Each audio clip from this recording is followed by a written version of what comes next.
Qashqadaryo viloyati O'zbekiston Respublikasi tarkibidagi 1924-yil 1-noyabrda eng birinchi tashkil etilgan viloyatdir. Maydoni 28,5 ming km², aholisi 3,700,000 ga yaqin. Qashqadaryo O'zbekiston Respublikasidagi alohida viloyat. Daryo nomi, toponimning kelib chiqishi to'g'risidagi quyidagi fikrlar bor. Yoshi ulug' insonlarning aytishicha, boshqalardan ajralib turadigan taniqli, belgili narsa Qashqa deyiladi. Bu toponim belgili daryo degan ma'noni anglatadi. Qirg'izlarda Qashqa yo'l boshi degan urug' bor. Farg'ona vodiysidagi 7 Qashqa, Yuqori Chirchiq tumanidagi 5 Qashqa, Bog'ot tumanidagi Qashqalar degan toponimlar o'sha urug' nomi bilan atalgan. Qashqadaryo gidronimi qadimgi Kesh shahri, Shahrisabz nomining fonetik jihatdan o'zgarishi oqibatidir. Shahrisabz shahrining ikkinchi nomi Kashi, dilkash bo'lgan. Qashqadaryo avval Kesh daryosi deb, Amir Temur davrida Hashqa, Hashqarut deb atalgan va keyinchalik tovush o'zgarishiga uchrab Qashqarut, Qashqadaryo bo'lib ketgan.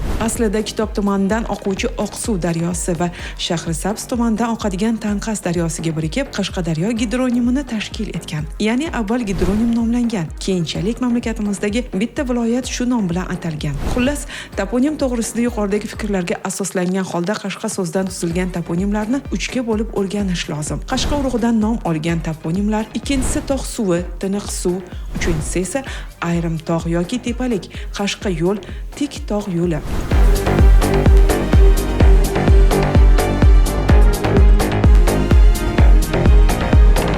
Biz o'rganayotgan Qashqadaryo toponimi esa etnonimdan shakllanmagan, balki quyidagi belgilar asosida tog' suvi, tiniq suv, ayrim tog' yoki tepalik, Qashqa yo'l, tik tog' yo'li shakllangan. Haqiqatdan ham Qashqadaryo viloyatining sharqiy qismi tog', tik tog' yo'li bor va tog' suvi oqadigan joylardan iborat. Qashqadaryo ko'p asrlik tarixga ega, tabiati jihatdan betakror o'lka. Madaniy merosi haqida esa alohida gapirish mumkin. Birgina Qashqadaryo vodiysi Buyuk Temuriylar davrida muhim o'rin tutganini qayd etish kifoya. Bu yerda uning shaharlari jumladan Shahrisabz, Kesh rivojlangan, madaniy va siyosiy markaz sifatida xizmat qilgan. Ma'lumotlarga tayanadigan bo'lsak, Qashqadaryo viloyatida 894 ta madaniy meros obyektlari bo'lib, shundan 820 tasi tarixiy yodgorlik va 37 tasi me'moriy ansambl sifatida ro'yxatga olingan. Qashqadaryo zaminida yer yuzining biror joyida uchramaydigan tabiiy muhit bir vaqtning o'zida 4 faslni ko'rish mumkin. Bunday go'zal tabiat manzaralarini ko'rgan